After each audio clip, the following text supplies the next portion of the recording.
Hello, today I would like to follow up with you about the situation concerning the Janome HD3000. I did a former video in which I spoke about how Janome allegedly swapped out the motors for a weaker motor. If you haven't already, please do go over and check out that video, and I'll try to leave a link to it somewhere here on screen. One of my subscribers, Dave from the Taz channel, forgive me if I pronounced that incorrectly, has sent some photos over so that we can take a look at them and decide for ourselves what to think about the internals on this machine. I will leave a link to his channel down in the description box below, and without further ado, let's get into it.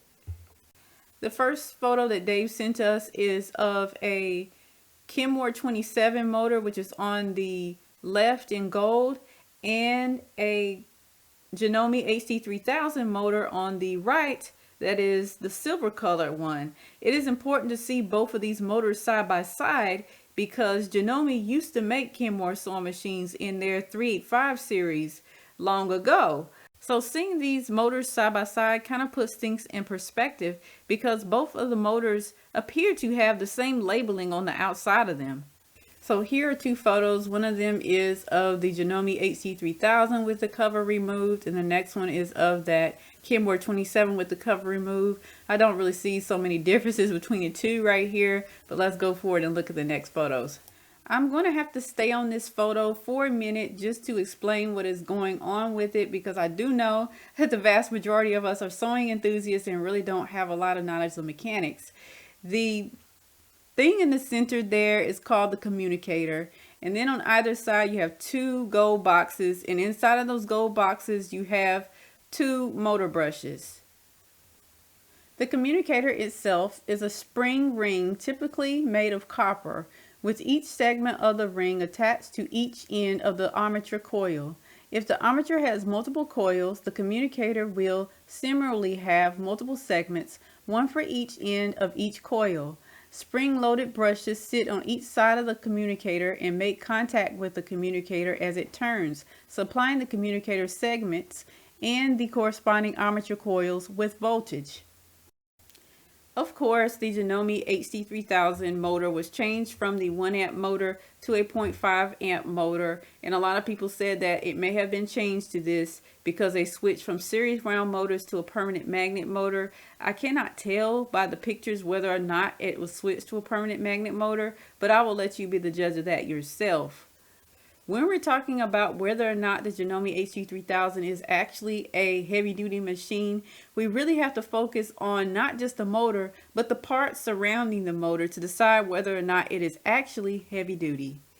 As you can see from the photo there, this machine takes a drop-in bobbin, and it is not one of the machines where you remove the bobbin case from the machine and then stick the bobbin inside of it. Those machines that have the bobbin case that you remove typically have a metal bobbin case, and they create a stronger stitch, and they don't go out of alignment quite as often as your top loader machines that just take the little plastic bobbins.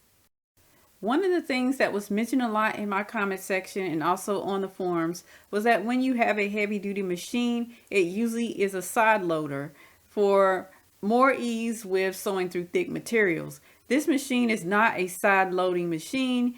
It loads the bobbin from the top.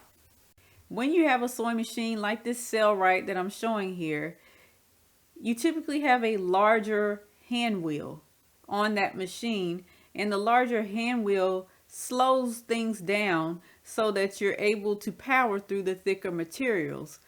But on the Janome HD3000, there is a tiny hand wheel, and the internal parts on it are plastic or nylon, for lack of better words. So that means that the motor is going to turn faster because it is lighter weight.